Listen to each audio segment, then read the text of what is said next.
The Council of Eternal Watchers. In the space between dimensions, where time flows like honey and reality bends to ancient will, the Void Citadel floated in eternal silence. Here, beings older than galaxies gathered when the universe demanded their attention. The massive structure pulsed with dark energy, its crystalline walls reflecting the birth and death of countless stars. Elder God Zephyros materialized in the central chamber, his form shifting between shadow and light. Around the circular table, other cosmic entities took their places. There was Vorthek, whose thoughts could reshape matter itself. Nyxara, keeper of universal laws, appeared as a constellation of burning eyes. The youngest among them, Corvain, barely 3 billion years old, watched with curious intensity. The meeting began without ceremony. These beings had no need for pleasantries when the fate of existence hung in the balance.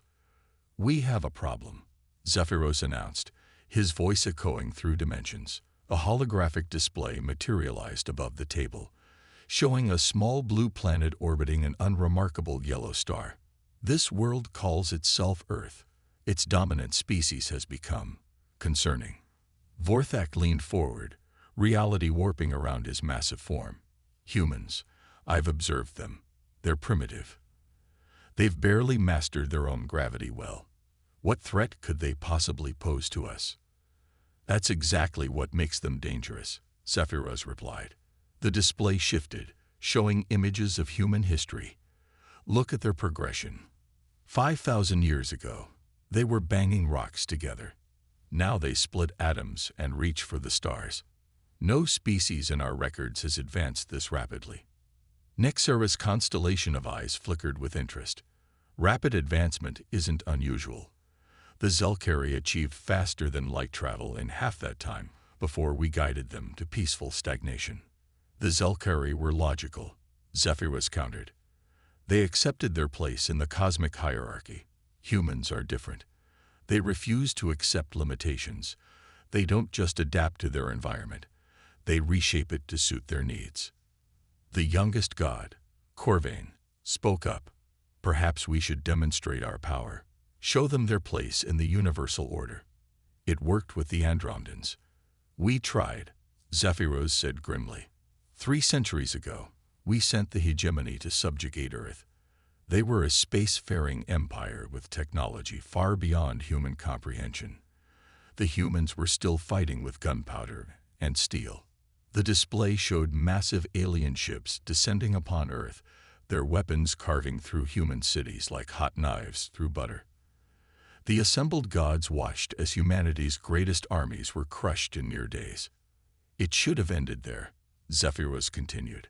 "The humans should have surrendered, accepted their new masters as countless species have before them. Instead, they did something unprecedented." The hologram shifted to show scattered groups of humans emerging from hiding. They carried primitive weapons against energy shields and plasma cannons. By all logic, it was hopeless. "They refused to surrender," Vorthak observed, his tone neutral.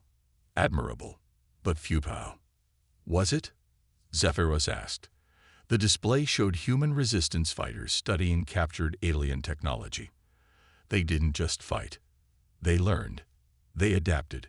They took enemy weapons and reverse-engineered them. They turned the hegemony's own technology against them. The gods watched in growing unease as the tide of war shifted. Humans began winning battles they had no right to win. Their tactics were unpredictable, their resolve unbreakable. Within 50 years, they had driven the hegemony from their world entirely. "Impossible," Nyxara whispered. "No species has ever successfully resisted a cosmic empire without outside intervention." "The humans did," Zephyros said. "And that's not the worst part. After defeating the hegemony, they didn't stop. They took the technology they'd captured and improved upon it. They built their own starships, their own weapons. They went from a single-planet species to a multi-system civilization in less than 2 centuries. Corvain's young features showed confusion.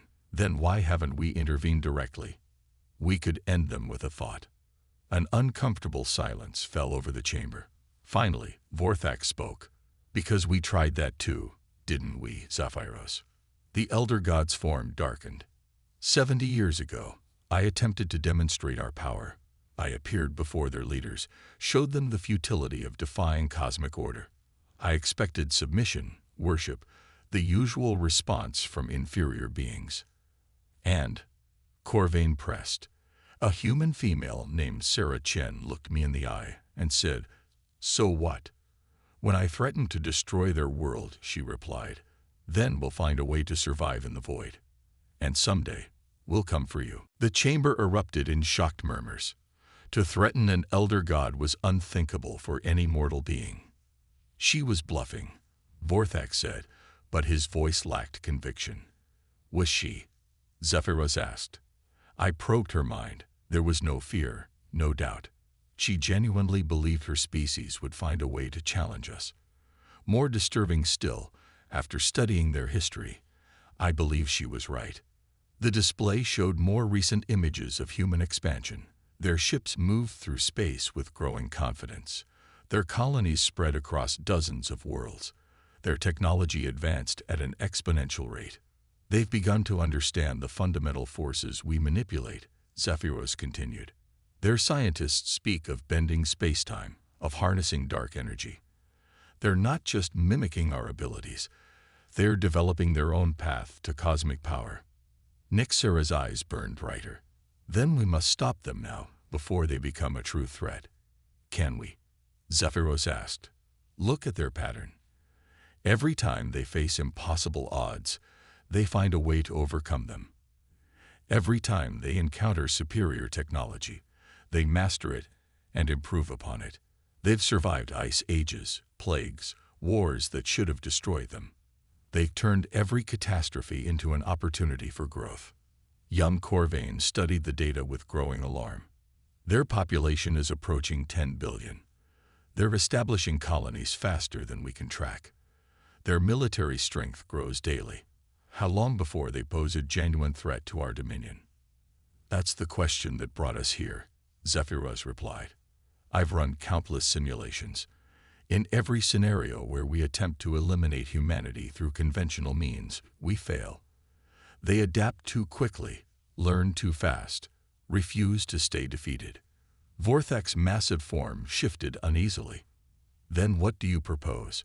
We cannot allow mortals to challenge the cosmic order. We've maintained universal balance for eons.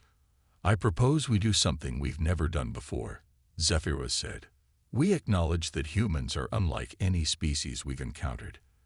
They cannot be conquered, cannot be contained, cannot be controlled through traditional means. You're suggesting we treat them as equals?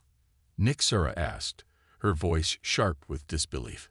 I'm suggesting we prepare for the possibility that they might become our equals whether we acknowledge it or not, Zephyros replied. The question is whether we want them as enemies or allies when that day comes.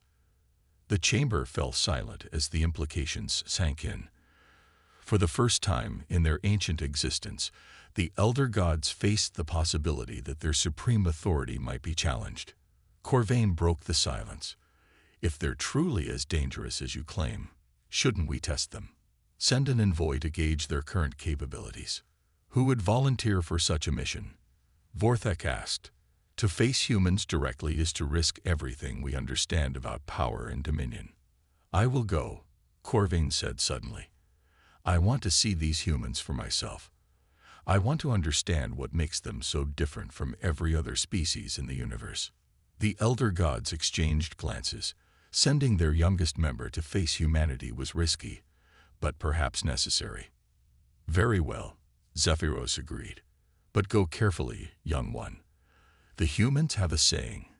Curiosity killed the cat. Don't let your curiosity be your downfall. As the council prepared to adjourn, Zephyros offered one final warning. Remember this day, all of you. We stand at a crossroads. The age of unchallenged divine authority may be ending. The humans are coming, whether we're ready or not. The void citadel shimmered as the gods departed to their respective domains. But the shadow of humanity's growing power lingered in the cosmic darkness, a reminder that even gods could face obsolescence.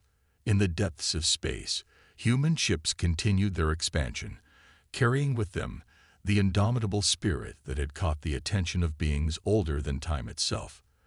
The age of quiet observation was ending. The test was about to begin. The test of fire and will. 3 months after the Cosmic Council convened, young god Corvain materialized at the edge of Earth's solar system. His divine form was concealed within a construct of pure energy, disguised as an asteroid to avoid detection. From this vantage point, he observed the bustling activity of human civilization.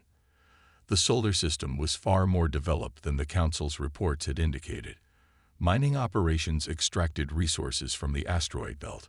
Massive space stations orbited every major planet. Ships moved in constant streams between worlds, carrying cargo and colonists to humanity's expanding frontier. Corvain was impressed despite himself.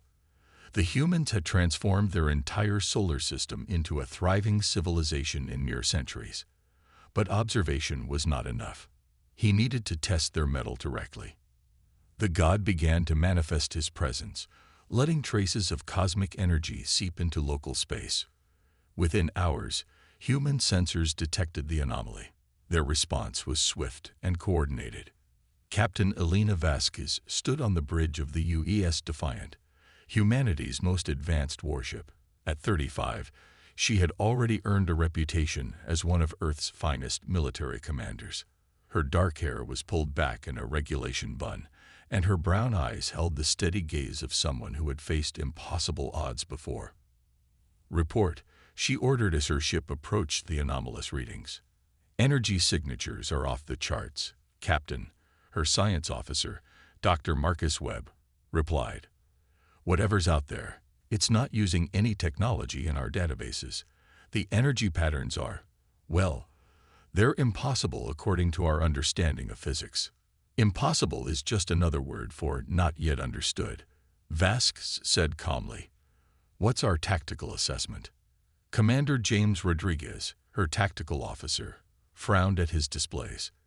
The object appears to be a large asteroid, but the energy readings suggest something far more complex.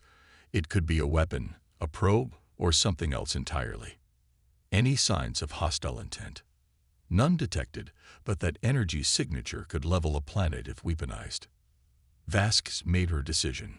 All stations, battle alert. Launch reconnaissance drones. I want to know everything about that object before we make contact. As human probes approached his position, Corvain felt a familiar stirring of curiosity. The humans weren't cowering or fleeing as most species would when faced with unknown cosmic forces. Instead, they were investigating, learning, preparing. The drones reached his construct and began their scans. Corvain allowed them to detect some of his true nature, curious to see how the humans would respond to evidence of divine presence. Captain, Dr. Webb's voice cracked with excitement and fear. The readings are impossible. That's not an asteroid. It's some kind of entity. The energy patterns suggest consciousness, but on a scale I can't comprehend. Are you saying it's alive? Vasquez asked. More than alive. It's aware, and it's watching us. Corvain decided the time for subtlety had passed. He allowed his divine form to become partially visible, his true shape causing space itself to bend and warp. The cosmic entity appeared as a beam of pure starlight, vast and terrible and beautiful. On the Defiance Bridge, every alarm began sounding simultaneously. The crew stared in awe and terror at the impossible sight before them. My God, someone whispered. No, Dr. Webb said, his voice barely audible. Not God. A god. One of the elder gods from the ancient myths. Corvain's voice echoed through space, reaching the human ships through means beyond their understanding. I am Corvain, youngest of the elder gods, keepers of cosmic order since before your son was born.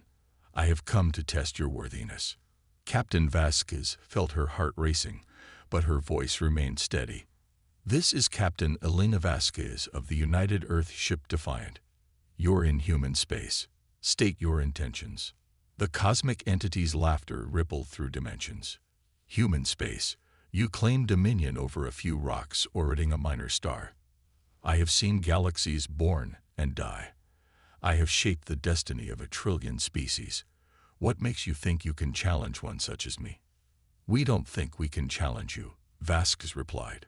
We know we can. The simple confidence in her voice gave Corvain pause. This was the same fearless conviction Zephyros had described. The human captain showed no signs of backing down despite facing a being that could snuff out her entire species with a thought. Your confidence is admirable but misplaced, Corvain said. I could destroy your world before you could blink. I could scatter your atoms across the cosmos. What defense do you have against divine power? This one, Vasquez said, and activated the Defiant's primary weapon system. The ship's main gun fired a beam of concentrated energy that struck Corvain's construct with tremendous force. The young god reeled in surprise, not from pain, but from shock. The weapon had actually affected him. The energy beam was charged with exotic matter that interfered with his divine essence. Impossible, Corvain breathed. How do you possess such technology? We learned from the hegemony, Vasquez replied. They taught us that superior technology can be overcome with superior determination. We studied every piece of their equipment, every energy signature, every weapon they used against us. Then we built something better. More human ships arrived, taking defensive positions around the Defiant. Each vessel bristled with weapons designed to affect beings of pure energy. Corvain realized with growing alarm that the humans had been preparing for this encounter. You knew we would come, he said. We suspected, Vasquez confirmed. The hegemony mentioned their masters when they first arrived. Beings of immense power who shaped the cosmos according to their will. We figured it was only a matter of time before you showed up, and you prepared to fight gods. We prepared to survive, Vasquez corrected. It's what we do.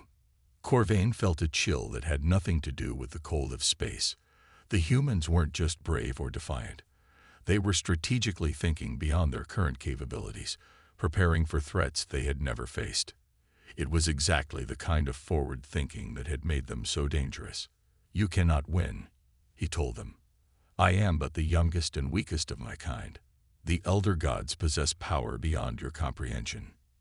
Maybe, Vasquez agreed, but we've learned something important from every enemy we faced. There's always a weakness, there's always a way to fight back, and there's always a chance to win if you're willing to pay the price. The young god studied the human captain with new respect. She wasn't boasting or making empty threats. She was stating facts as she understood them. In her mind, the outcome wasn't predetermined.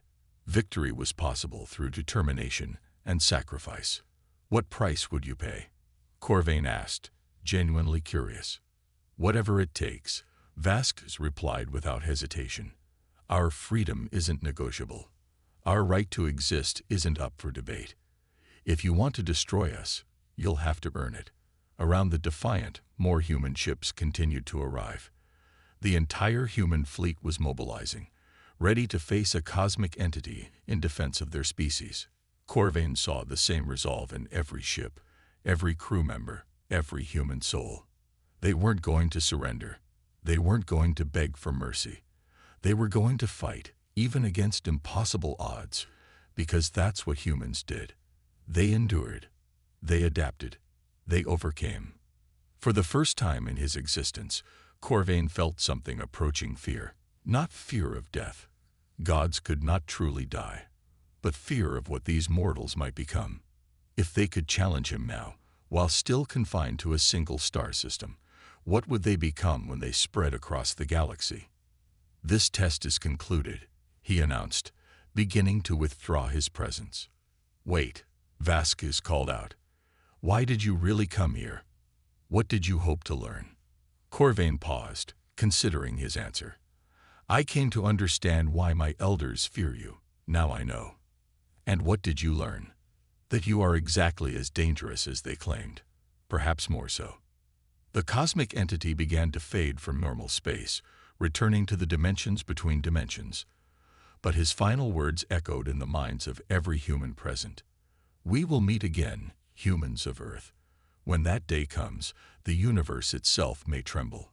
As Corvain departed, Captain Vasquez stood on her bridge, staring at the empty space where a god had just challenged her species.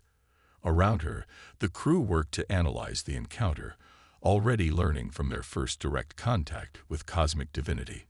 "Captain," Dr. Webb said quietly, "do you really think we can fight beings like that?" Vask smiled grimly. "Dr. Webb, 60 years ago, humans thought heavier than air flight was impossible. A century before that, we thought the atom was indivisible. We have a remarkable talent for making the impossible routine. And if the elder gods decide we're too dangerous to live, then they'll learn what every other enemy has learned," Vasquez replied. "Humanity doesn't go quietly into the night. We fight. We survive. We overcome. It's what we do." In the cosmic spaces beyond reality, Corvain returned to the Void Citadel with news that would change everything. The humans weren't just dangerous. They were inevitable.